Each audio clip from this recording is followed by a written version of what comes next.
Fue durante la comida de despedida en la fábrica, en un polígono a las afueras de Zaragoza, un mediodía de junio en que el calor se pegaba a la piel como grasa vieja. Directivos con trajes ligeros, obreros con camisa planchada por primera vez en meses, y la banda municipal intentando animar el aire con pasodobles gastados. Cuando me levanté para agradecer, el vaso temblándome apenas entre los dedos, mi hijo se adelantó medio paso y habló antes que yo, con una sonrisa tensa, aprendida en despachos. Papá, hoy celebramos el futuro. El pasado ya cumplió su función. Hubo risas cortas. Alguien, sin mirarme, retiró la silla que siempre había sido mía en la mesa principal. La madera raspó el suelo. Aplaudieron. Yo también. Despacio, con las manos pesadas, como quien marca el final de una jornada. Ahí entendí algo, sin dramatismos, mi nombre ya no pesaba. ¿Alguna vez el respeto se te fue de las manos sin hacer ruido? No siempre fui el fundador retirado, aunque así empezaron a llamarme después, como si la palabra retirado llevara implícita la idea de desgaste. Yo entré en ese taller con 16 años, cuando todavía era un galpón frío con goteras y un torno prestado. Aprendí a soldar con las manos agrietadas, a medir 2 veces antes de cortar, a dar la cara cuando algo salía mal aunque no hubiera sido culpa mía. En aquella España de finales de los 70, el trabajo era más que un sueldo, era identidad. 47 años pasaron sin vacaciones largas, sin semanas completas lejos del ruido del metal. 2 generaciones de operarios aprendieron allí, muchos con miedo al principio, otros con soberbia, todos acabando por entender que la fábrica no perdonaba atajos. Mis hijos crecieron entre cajas, planos y el olor constante a aceite industrial. Yo creí, ingenuo, quizá, que eso bastaba para transmitir respeto. Las señales llegaron despacio, como llegan las grietas en un muro viejo. Informes que ya no pasaban por mis manos. Reuniones a las que me avisaban tarde. Frases dichas con cariño impostado. Déjanos a nosotros, ya es hora de que descanses. Yo asentía, no por cansancio, sino por confianza. El precio de esas pequeñas sesiones fue alto, aunque entonces no lo vi. Cada firma que no revisé, cada decisión tomada por eficiencia, iba apartándome un paso más del centro. La tarde de la despedida volví solo al taller. La puerta metálica sonó hueca al cerrarse. Caminé despacio entre máquinas apagadas, tocando con los nudillos las carcasas frías. El reloj de pared, el mismo que colgué 30 años atrás, estaba detenido a las 6:20. El tic-tac había muerto sin que nadie se molestara en cambiar la pila. No sentí ira. Sentí algo más peligroso, una línea clara cruzarse dentro de mí. Entendí que aceptar el silencio era aceptar desaparecer. Al día siguiente, con el café aún caliente, rechacé firmar la sesión definitiva de mi voto en el consejo. Saqué del bolsillo las llaves maestras, pesaban más de lo que recordaba, y las dejé sobre la mesa. Cerré también la cuenta conjunta que usábamos desde hacía décadas. No fue un gesto teatral, fue un límite. La respuesta no tardó. Llamadas tensas, reproches envueltos en preocupación, abogados jóvenes que hablaban de modernidad como si fuera una amenaza. «Estás frenando el progreso», me dijeron. Yo escuchaba en silencio. Sabía que el progreso sin memoria suele ser solo prisa. No confronté de inmediato. Me senté a revisar. Abrí archivadores que nadie tocaba desde hacía años, contratos amarillentos, acuerdos de fundación escritos con lenguaje preciso, casi artesanal. Pasé noches leyendo, subrayando, recordando por qué había insistido tanto en ciertas cláusulas. Y entonces apareció lo que nadie recordaba. El control legal de calidad y la certificación principal seguían dependiendo de mi firma personal. Lo hice así años atrás, no por desconfianza, sino por responsabilidad, para que nadie pudiera rebajar estándares sin responder ante alguien concreto. La revelación ocurrió en una reunión extraordinaria del Consejo. Auditores externos, caras serias, papeles ordenados. Hablé sin elevar la voz, como siempre hice en el taller.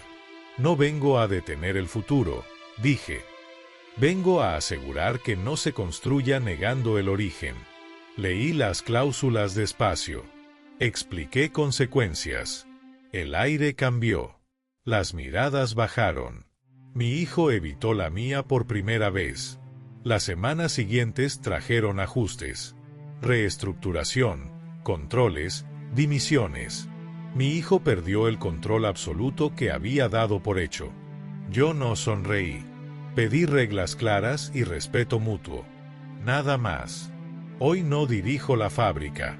Dirijo un pequeño programa de formación para aprendices en un ala vieja del taller. El reloj sigue detenido en la pared. No como reproche, sino como recordatorio silencioso. El tiempo pasa, sí, pero no borra la dignidad.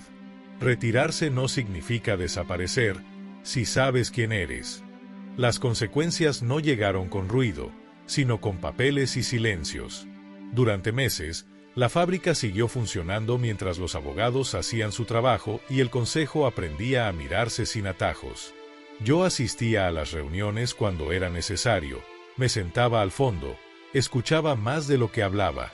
Había quien aún me miraba como un obstáculo y quien, en secreto, agradecía que alguien hubiera puesto freno a la ligereza. El precio empezó a cobrarse sin dramatismos, llamadas que ya no entraban, invitaciones que dejaban de llegar, un respeto nuevo, más frío, más honesto. Hubo una tarde en particular, antes de que todo quedara cerrado, en la que me quedé solo en el ala vieja del taller. La luz entraba baja, cargada de polvo. Me senté frente al banco de trabajo donde había enseñado a tantos a medir con calma. Saqué del bolsillo la vieja escuadra metálica, la misma que mi padre me dio cuando empecé. Tenía una muesca en un lado, nunca la corregí. La apoyé sobre la madera y entendí que ese objeto había pasado por más manos que cualquier discurso. No hablé con nadie. No hizo falta.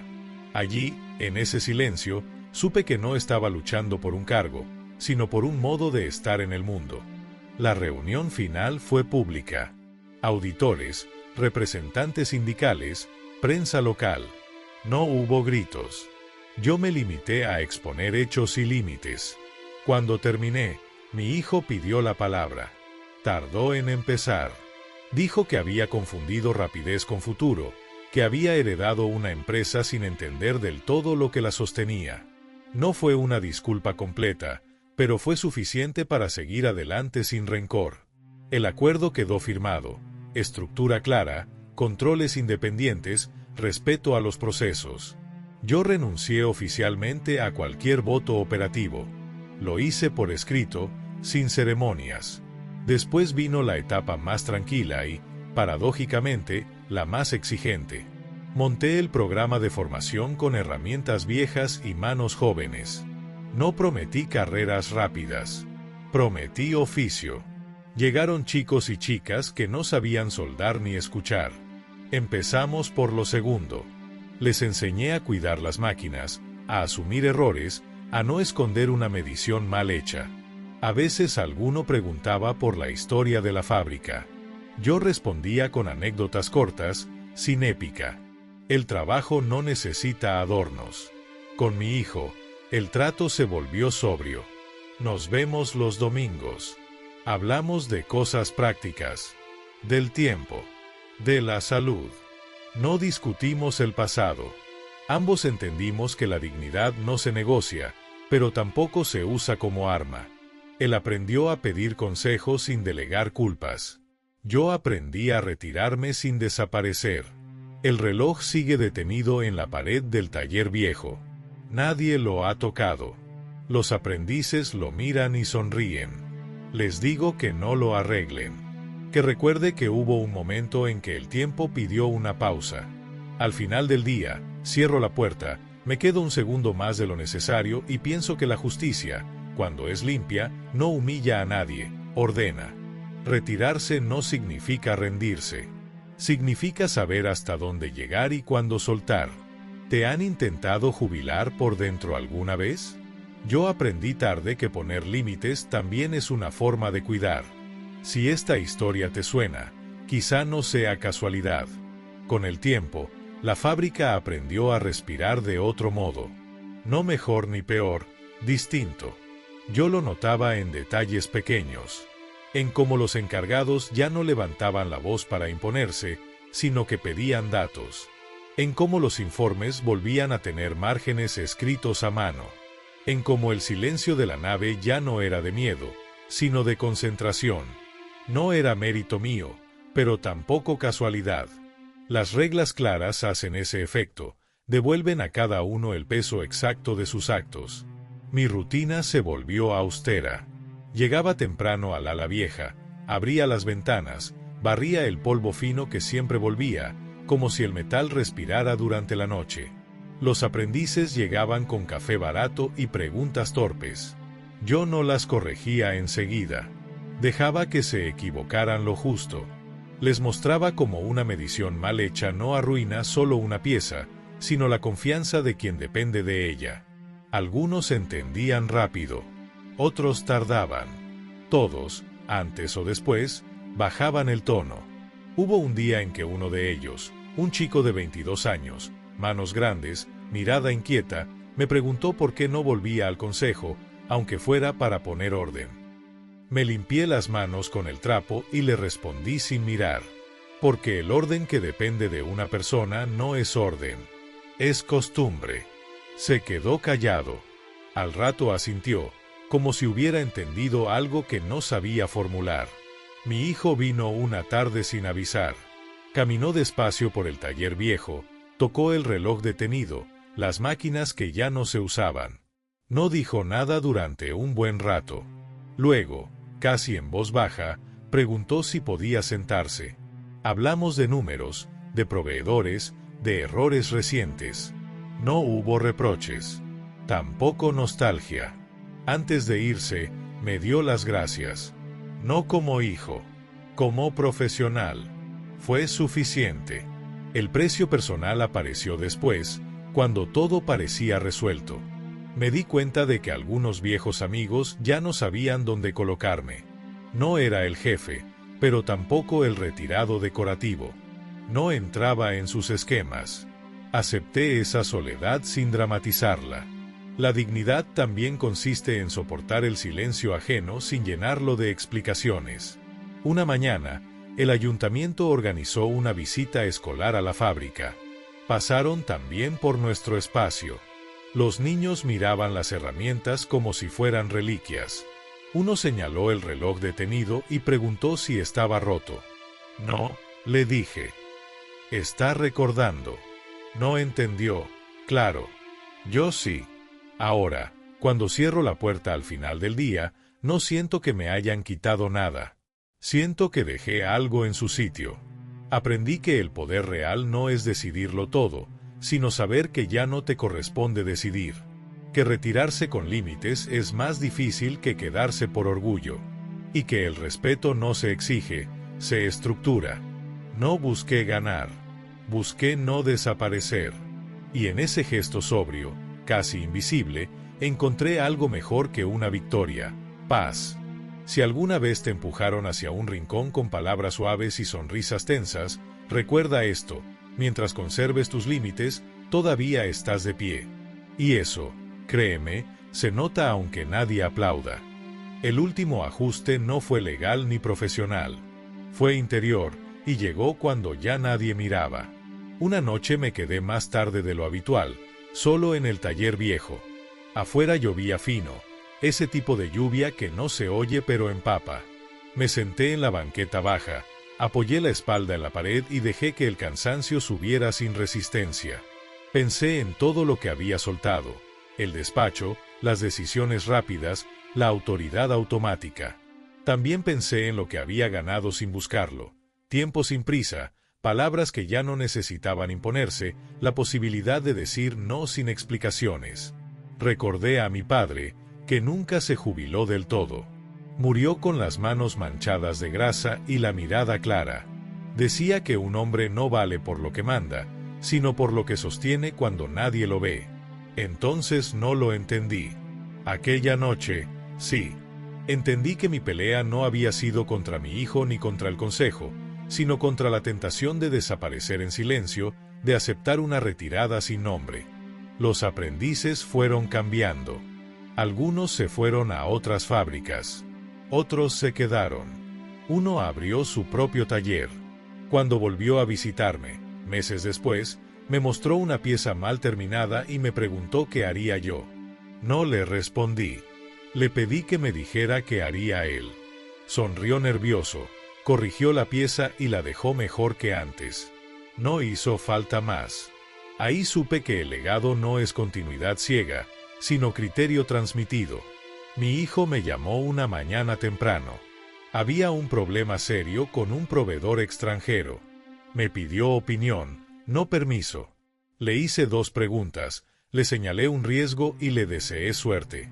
Colgamos sin ceremonias. Me quedé mirando el teléfono un segundo de más. No sentí orgullo. Sentí equilibrio.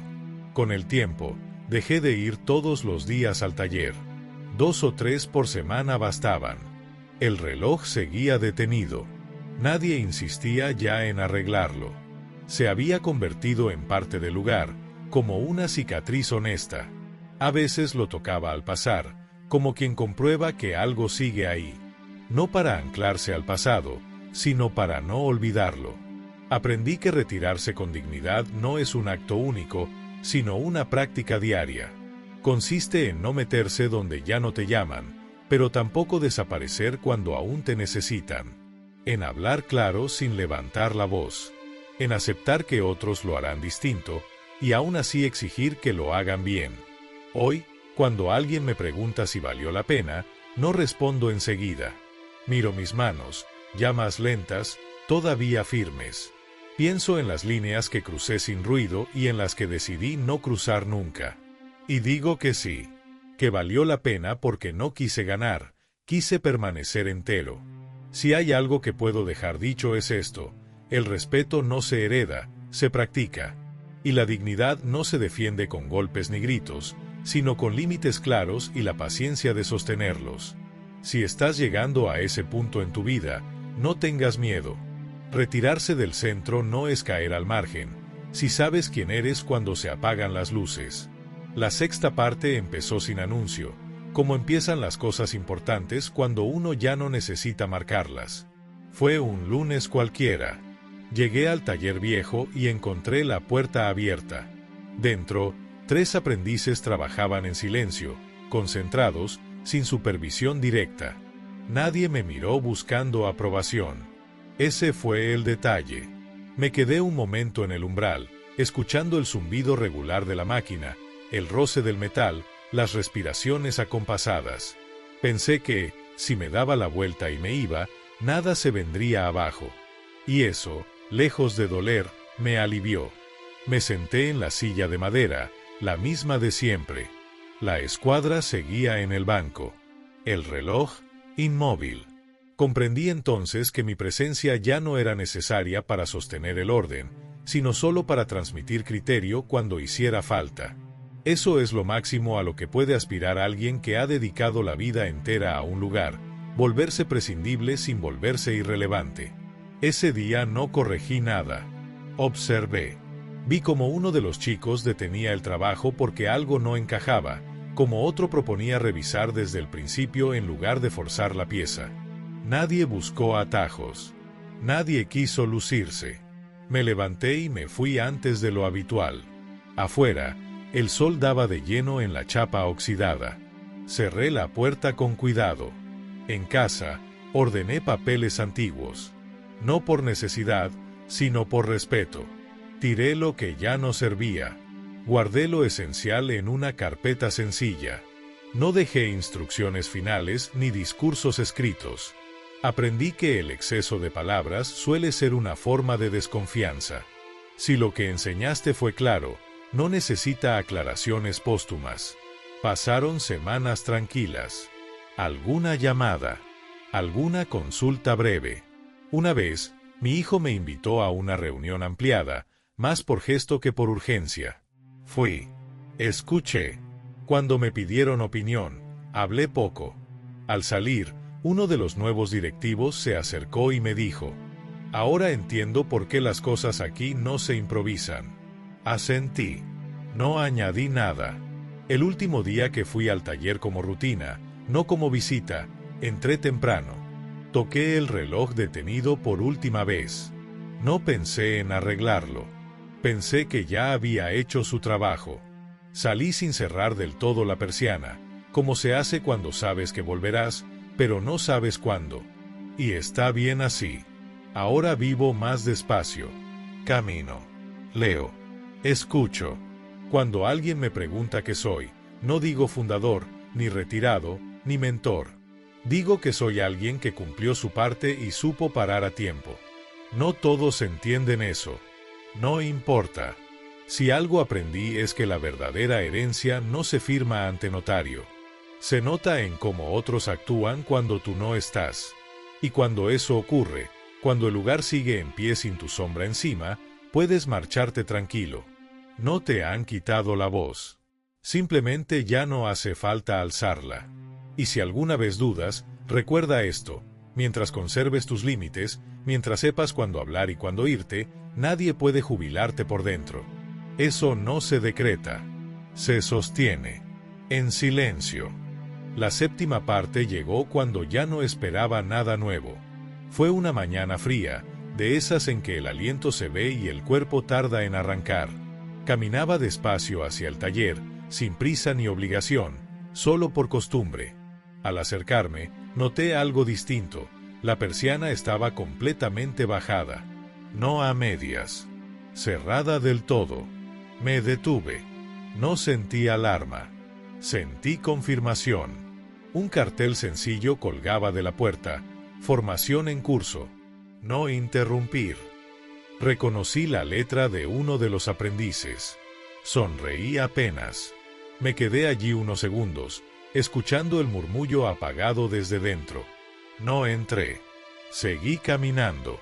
Fue la primera vez en décadas que pasé de largo sin mirar atrás. Ese día entendí que el ciclo se había cerrado de verdad. No porque yo lo decidiera, sino porque otros ya sostenían lo que antes recaía en mí. La fábrica ya no necesitaba mi presencia para recordar quién era. Y eso, aunque suene extraño, es una forma profunda de respeto. Con el tiempo, empecé a notar cambios también fuera. Gente del barrio me saludaba distinto. Ya no con la reverencia al cargo, sino con la cercanía al hombre. Algunos me pedían consejo. Otros solo compañía. Aprendí a no ocupar espacios que no me correspondían. A hablar cuando había algo que decir y a callar cuando el silencio hacía mejor su trabajo. Mi hijo y yo encontramos una distancia sana. No una barrera, sino un espacio claro. A veces me llamaba para contarme decisiones tomadas. No buscaba aprobación. Compartía responsabilidad. Yo escuchaba. A veces asentía. A veces señalaba un detalle. Nunca imponía. Él creció en ese margen. Yo descansé en él. Una tarde, ordenando el trastero, encontré una caja vieja. Dentro, planos originales, fotografías en blanco y negro, la primera nómina. Me senté en el suelo y las revisé sin nostalgia excesiva. No sentí ganas de volver atrás. Sentí gratitud por haber llegado hasta ahí sin traicionarme. Guardé solo una cosa: la escuadra metálica. Lo demás lo doné al archivo local. El pasado no necesita dueño, solo cuidado. Hoy mis días son simples. Camino temprano. Leo despacio. A veces escribo notas que nadie leerá. No me pesa. Aprendí que no todo debe ser útil para ser valioso. Que hay trabajos invisibles que sostienen más que cualquier cargo. Si algo queda claro después de todo este recorrido es esto: nadie te quita la dignidad de golpe. Se va perdiendo cuando aceptas límites que no te corresponden. Yo tuve la suerte, o la lucidez tardía, de detenerme a tiempo. De decir basta sin levantar la voz. De retirarme sin desaparecer. Y ahora, cuando alguien me pregunta qué quedó de todo aquello, respondo sin pensar demasiado: quedó el orden. Quedó el respeto. Quedó la posibilidad de marcharse con la espalda recta. No es poco. En realidad, es todo. La octava parte no trajo revelaciones grandes, sino algo más raro: continuidad. Me despertaba temprano sin despertador, preparaba café fuerte y abría la ventana para escuchar la ciudad arrancar. Ya no había urgencia. El día tenía la forma que yo le daba. A veces caminaba hasta el mercado, hablaba con los mismos de siempre. Nadie me llamaba Don con exceso. Decían mi nombre y bastaba. Eso también fue un ajuste, aprender a aceptar un respeto más llano, menos ceremonial, pero más sincero. Un jueves recibí una carta del archivo municipal. Me invitaban a una pequeña exposición sobre la historia industrial del barrio. Habían incluido planos, fotografías, piezas antiguas de la fábrica. Fui sin expectativas. Caminé entre vitrinas, vi mi pasado ordenado con cuidado ajeno. No me sentí protagonista, me sentí contexto. Y entendí que eso es lo máximo a lo que uno puede aspirar: ser parte de algo que continúa sin necesitarte al centro. En una de las paredes colgaba una foto vieja. Yo, joven, serio, con la escuadra en la mano. Un niño a mi lado miraba atento. No recordaba su nombre. Me acerqué más. Debajo, una frase sencilla: aprender a hacer bien las cosas. Nada más. Sonreí. A veces otros resumen mejor lo que uno tardó toda una vida en entender. Al salir, me encontré con uno de los antiguos operarios, ya encorvado, bastón en mano. Caminamos juntos un rato. Hablamos del tiempo, de la espalda, de cómo cambió todo. Antes de despedirse, me dijo: hiciste lo correcto, aunque no todos lo vieran. No respondí enseguida. Luego asentí. No porque necesitara validación, sino porque su voz venía de alguien que conocía el peso real de las decisiones. Con mi hijo, la relación siguió estable, sin dramatismos. A veces me contaba de problemas, a veces de aciertos. Yo escuchaba. Cuando hablaba, medía las palabras como se mide una pieza delicada. No por miedo, sino por respeto. Él aprendió a aceptar silencios. Yo aprendí a no llenar los suyos. Una tarde volví al taller viejo, ya como visitante. Los aprendices, ya no tan aprendices, trabajaban con soltura. El reloj seguía detenido. Nadie se lo cuestionaba. Uno me preguntó si quería que lo arreglaran algún día. Miré el reloj, luego a él. Algún día, dije, cuando haga falta. Entendió. Al irme, cerré la puerta con cuidado. No sentí que se cerrara nada. Sentí que algo quedaba bien colocado.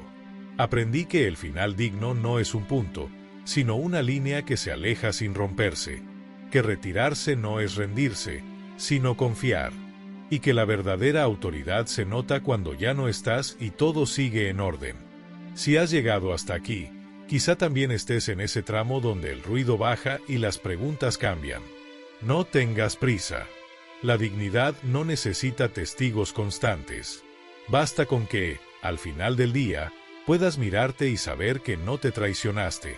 Eso, aunque nadie lo aplauda, pesa más que cualquier cargo.